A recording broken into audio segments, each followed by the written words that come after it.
that's an idea. Now that's an idea. Now that's an idea. Now that's an idea. And welcome back to week 2 of the election special. We're talking to council candidates vying for a seat at the table of power at the GDC. But first up, a massive thank you to Design Weasel, aka Chris Williams, for our brand spanking new intro design, and to Lenny Lawns, aka Leonard Powell, for the music. It's not easy running a show by yourself, but a little hand from a friend means a lot. But now we're jumping straight into it. We're talking to candidates about their ideas for Tairāwhiti. Here we go. Mr. Jono Samson, thank you so much for being on the show. G'day. So you are running for mayor and a seat in the general ward. But before we get into your idea, how's the electioneering going? Meeting people and shaking hands, kissing babies? Shaking babies and kissing hands. It's been amazing, actually, mate. Like, there's so much to think about, and there's so many different opinions, and there's so much to learn, even about what the council does and what it is that people think the council does, you know? And it's been wonderful getting to know the other candidates as well, and just hearing their kaupapa and what their values are, and where their hearts lie. Yeah. Any highlights or lowlights so far? Well, a low light, I guess, has just been publicly, commented upon on Facebook by former friends, which is a bit odd. The highlights would be, on Sunday I got to go right up to Tairāwhiti, stopped off at Ruatoria at the radio station, and getting to meet more of the locals, and seeing more of the region, and getting more intimate information from people. Like, I think putting my hand up for council and mayor has meant that people give me their unvarnished opinions about things, and so you get some real raw emotion and some raw feeling, and you get to know how people really think and really feel, and I think that's amazing. And so how are people really feeling? Wow, rates, roads, and rubbish. Yeah, I think the general consensus is that people don't like the rates going up as much as they are. One of the things we have that's difficult in our district is that we have the largest area and the smallest number of ratepayers. And so that kind of makes it very difficult. And certainly talking to some of the other councillors and seeing what limitations we have around the budget and the amount of money coming in, and the requirements to rely on central government for a lot of the funding, and therefore the strings and the addendums that come with that as well. It's a very complicated beast, and I don't think too many people understand it. No, that's what humans are so good at, is just simplifying complex things into bite-sized pieces that probably aren't true. If you actually had to spend, all the time it took to actually really understand the problem of Tairāwhiti and what you're talking about, you'd go a bit mad. And we've all got, most people have got kids and jobs and stuff. You just don't have time. Well, that's it. A lot of people these days are very time poor, so we don't have the availability of time to be able to go into things in such huge detail. Getting a small summation of the detail in a nice little bite-sized clip is usually not enough information to create any kind of consensus or decision-making, But gosh darn, do people love a good reel. We try.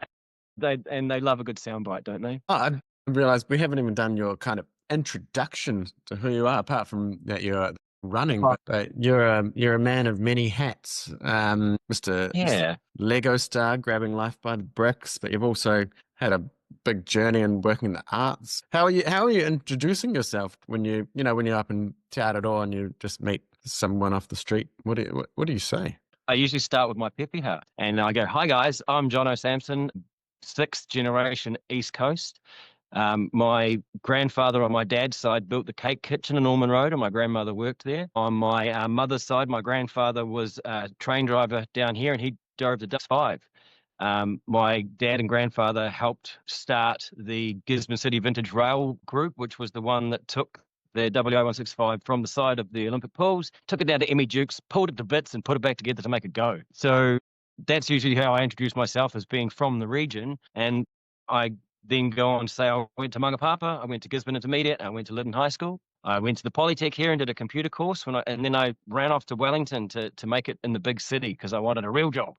Spent 6 years in Wellington doing IT, mostly databases, data warehousing and systems. And then decided I wanted to go to film school in 2004. So I went to, because I'd been doing some extra work on TV and stuff down there, and been doing some stand-up comedy and some improvisational comedy stuff. So I went to film school in 2004 up South Seas in Auckland. And that's when I started my first business the year after that. And I started making short films and music videos and stuff like that, and working for Triangle TV. I helped start Alt TV back in the day, and ended up becoming a bartender, as you do, and worked in hospitality for a while. So I kind of got sounds burnt like out. that sounds like the arts, you know. Yeah, kind of it is. I mean, it's certainly people management And it's and probably how expectation management. and it's probably how most artists make their money as well, is working in And I think hospitality in one form or the other. it's a really handy way to get your head into the psychology of humans, you know. It, and yeah, I loved it. And then when I kind of burnt out with that, I moved back to Gisborne to get some kind of peace of mind. Ended up working at retail at Harvey Norman, and met my now ex-wife, and had 3 boys with her. And yeah, so that went on for a while until our marriage unfortunately split up. And I've been on a bit of a journey because my mental health collapsed, and I kind of ended up at the bottom of well, myself really. And I wasn't, I was working self-employed, but I wasn't enjoying what I was doing. I wasn't happy where I was, and decided to go off and try and figure out what had gone wrong. So the last 9 years, I've been on a journey of mental health, self-discovery, trying to figure out how my brain works, trying to figure out my diagnosis of ADHD and neurodiversity. And on that journey, I've been able to, be on Lego Masters, of course, with my friend Dan. And we came third in season 1. And by being open and honest and candid about my mental health journey, I then got the opportunity to hear a lot of mental health journeys from people around the Rohi and around the country, and heard common themes and common similarities, and decided that the main reason for our mental health crisis was that our systems were no longer really serving our people very well. And traveling around the country, I saw a lot of managers in positions of leadership, and I didn't feel very good about that. And instead of complaining, I decided to be the change I wanted to see in the world and put my hat in the ring, and try and apply the broad range of life skills that I've achieved over my life to put it into good practice in a way that I could practically create better outcomes for my kids in the region and for my region in general. The name of the show. Now that's an idea.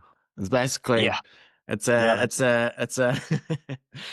it's a method where I'm trying to get councillors and people running for council trying to think about a problem that's interesting for them and what the solution would be for them. And it helps, I think, the voters get a bit of an idea of, how you would approach problems and come up with solutions and kind of give a bit of a pathway, because it's pretty hard to, when there's 18 people running for council, and it's hard really to just make choices. It's hard to just remember everyone's names. But so have you I had that got problem myself. have you got an idea for us, or what's your idea? Well, I'd like to start by saying that I'm a first principles approach type person. I start with the known unknowns and then work from there. I try not to make too many guesses. Being an IT guy and a problem solver, I'm very scientific in the way that I approach things, because I think that's absolutely essential to solve problems of logic. One of the problems that I see that I would really like to tackle would be the homelessness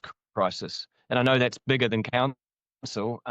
But what I've noticed is, like, when I was a kid, there was one homeless person. I think he even had a home, but his name was Buster, and everybody knew his name. And now we've got so many homeless people, I don't know too many people that know their names. And having been through, this at the rough end of the system, and having been homeless for a short period myself, and lived in my car and kind of, struggling in that situation, I can see how precarious it can be, and how a health crisis, like, or a mental health crisis, or just a life-changing crisis, can limit the number of choices or options that a person thinks they have. And so they end up in a position where they don't know how to get out of it. And unfortunately, once they're there, they get judged relentlessly for being there instead of being supported and understood. And I think that one of the things I've discovered over the last 9 years is that there are different neurotypes, when it comes to solving problems. And if we continue to focus on one particular outcome with one particular neurotype, we're not going to get the benefit of the larger thing. And there are some people in our society that they don't gel well with the current systems, because the current systems aren't designed for the way that their brains work. And instead of trying to create better systems that do encourage the way that their brains actually work, what we're doing is we're punishing them for having brains that work differently. And unfortunately, a lot of these people give up hope because the system, every time they butt up against it, they just come away battered and bruised and bloody. I can see that there are ways in which we can approach these problems, which could be more, certainly more compassionate and more understanding, and help these people find the purpose that they need, stop the relentless judging of the drug and alcohol use, and see it as that's a sign of unresolved trauma, or other difficulties, and that there are pathways out of it. We need to come from a place of just complete open understanding and non-judgment to start with, and look at pathways and to help enable these people to find themselves again and find a bit of purpose in our society. Because that's, I believe, what most of them are lacking, is that they can't find a way to fit in, so they don't feel like they do. It is mental how many homeless people there are in Tairāwhiti. Like, I mean, It's crazy. in New Zealand in general, but yeah, you think in a small town that we wouldn't have these problems or wouldn't need to have them, but it is kind of mind-blowing. We've lost the village. We've all got very insular. We've all jumped on our screens and stayed stuck at home, and sat in front of Netflix, and kind of we've lost the connection with everybody in our area, and recognizing that these are humans having human experiences, and they probably just need some human attention. If you were elected into council, what would be the specific thing that you would want to try and implement, wearing that the mayor or a councillor hat, to alleviate homelessness? Well, I've been speaking to a couple of the councillors, because when I started speaking up about this, I had a couple of the other councillors sitting and running come and talk to me about, they've been thinking about this problem too, and they have a couple of ideas that might be able to be solved, but it becomes down to a community-led thing. And so I think as a councillor or as mayor, then my responsibility is to enable the community to lead this project and to co-lead with them, because there's so many facets to the problem that it's not a one problem, one solve fixes everything. There's a bunch of things that we need to do as a society and as a collection that can create better outcomes for people. It's going to involve just local community. It's going to involve the iwis. We're going to need, I guess, wraparound support to be created to fix the gaps in our society. I mean, and I've said this before, I've said it again, but like, a society can really judge itself by how it treats its most vulnerable people, and at the moment we're not treating them very well. And I've been in situations where I've seen vulnerable people going to wins. I was up in Auckland, and this guy walked from just from court over to Wins. He had just been kicked out. He'd just been removed from jail, or let out from jail. He had nowhere to live. He had to wait 2 weeks for a wind stand down. He was wearing a blue paper jumpsuit, and he had tarmac all over his face. And he walked into this WINS office, and everybody else was scared of him, and they treated him like he was a monster. And I looked at him, and I just started talking to him, and I found out that before prison he didn't have a meth problem, and came out of prison with a meth problem because it was so available in there. And I'm looking at this guy thinking he's the most vulnerable person in this office, and everybody else is looking at him like he's the worst person in the office.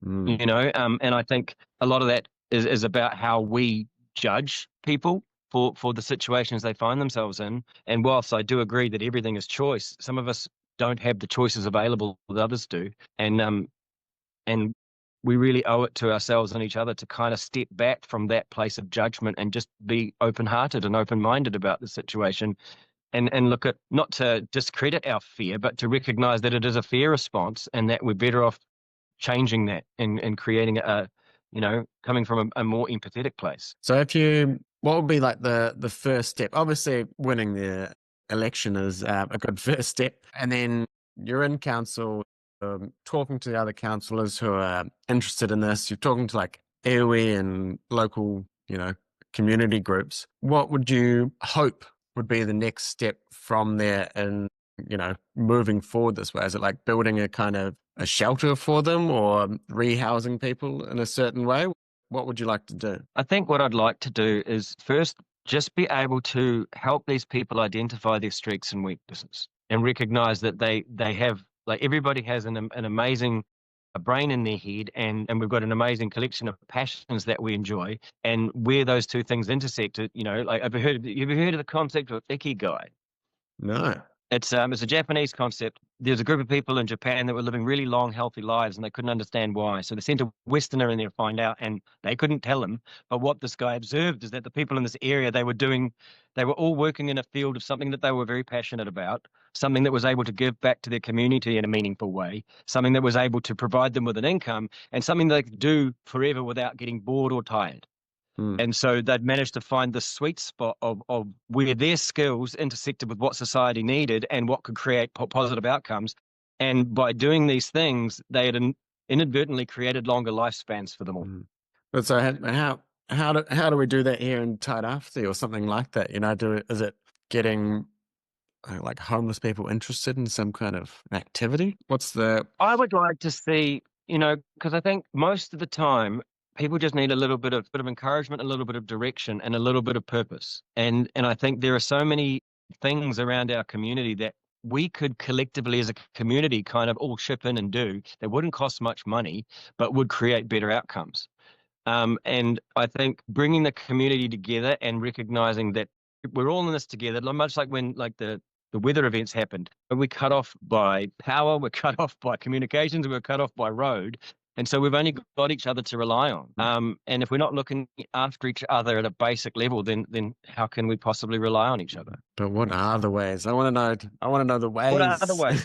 Obviously, we're going to need some sort of housing for them.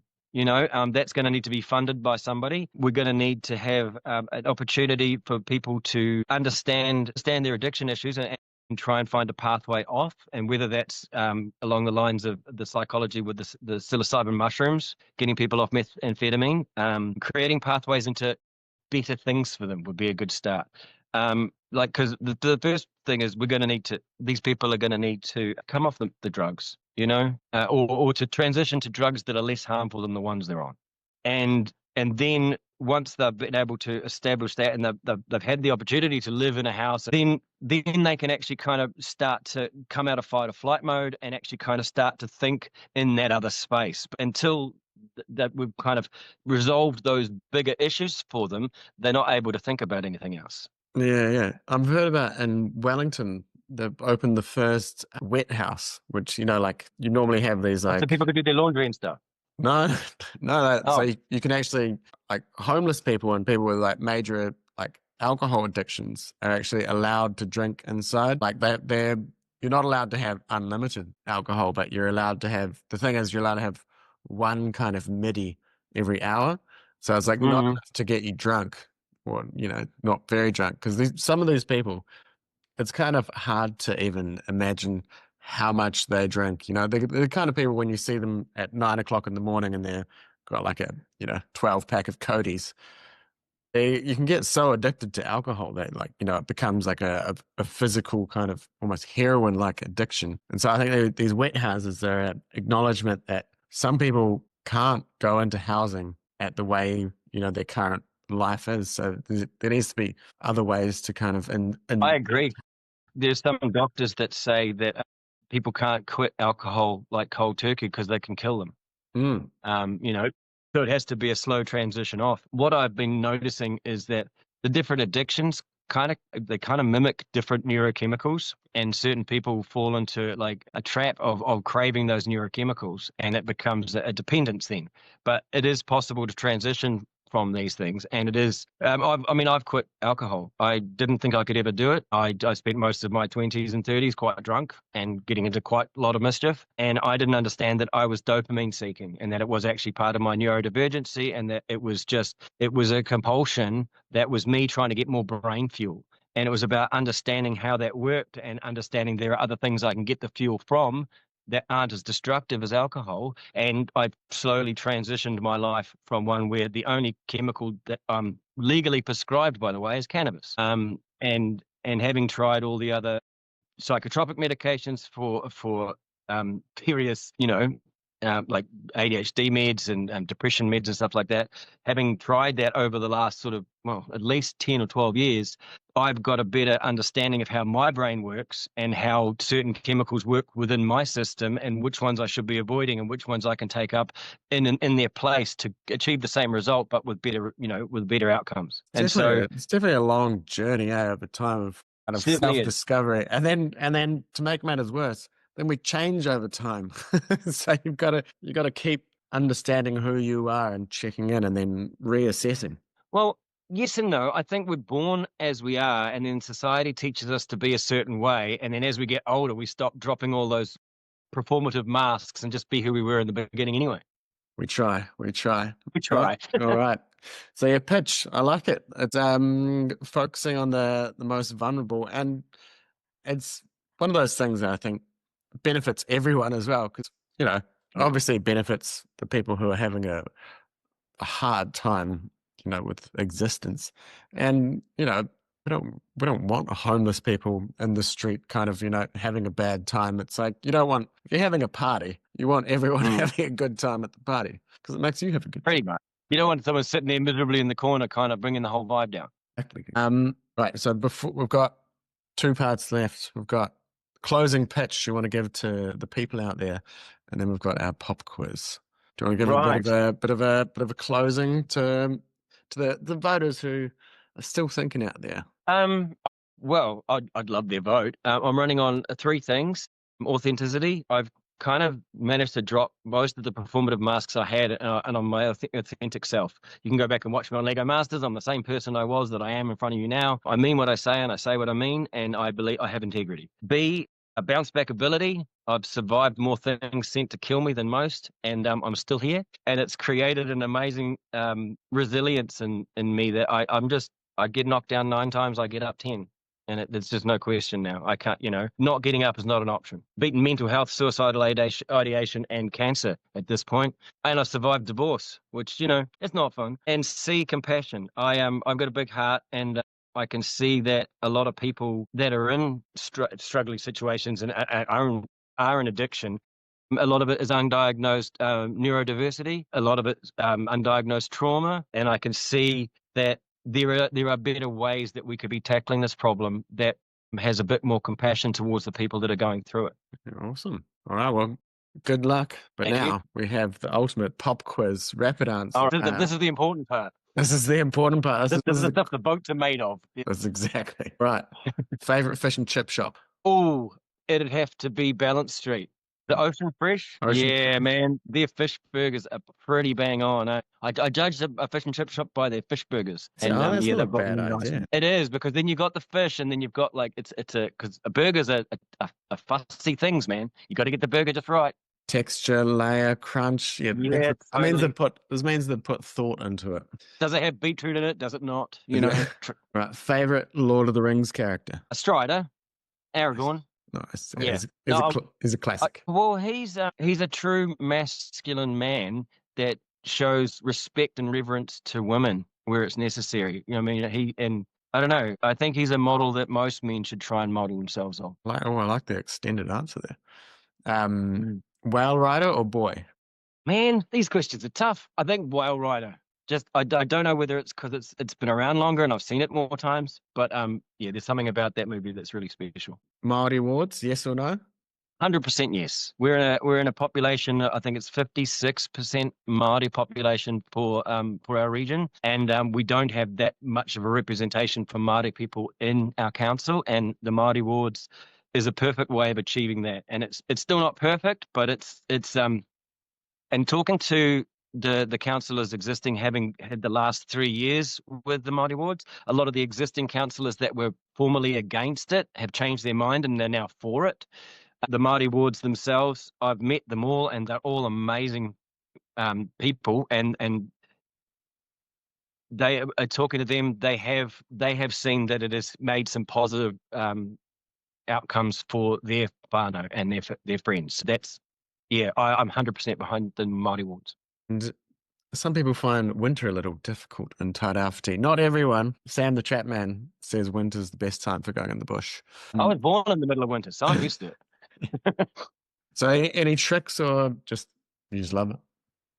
Any tricks for surviving winter? Lots of blankets. I don't know. I'm not. I find it easier to warm myself up than to cool myself down. I find the incredibly ridiculously hot days when my brain's melting to be the worst, and the super cold days, it just takes a while to get my brain started. That's all. Yeah, it's another cup of coffee. Yeah, pretty much. Final election deciding question: power pie, yes or no? I've never had one. I'm gonna have to go. Where do you get your power pies from? Oh, it's Cafe 35 in Tokomoto Bay. That's the original classic, but now I'm gonna have to try one. I have I'm not- noticed that they're cropping up everywhere now. They're taking over. I must admit, the time I have tried power fritters, I wasn't a huge fan. I think the flavor was a little bit rich for me, but I'm keen to give a power pie a go. To be honest, the power pie, it's mostly like a kind of bechamel cream sauce in there. Oh. So like the amount of power is Yeah. actually quite negligible. All right. Well, thanks so much for being on the show. Thank you, and yeah, good luck. I'm glad to see that you're doing this, and I think it's a great idea to help people become more engaged in the voting process, and also to understand more about what it is that council's responsibilities are, what the responsibilities they're not are, and I think it's really important because active participation in local democracy is going to be the thing that creates the best outcomes for everybody. Totally. Yeah. That's if we can. Well, this is my attempt at trying to make things slightly better in the No, world. I appreciate it. We're going to do something to dissolve the apathy because New Zealand is quite apathetic when it comes to a lot of our political stuff. And if we continue to be apathetic, then we don't have any right to complain about the situation we find ourselves in. Now that's an idea.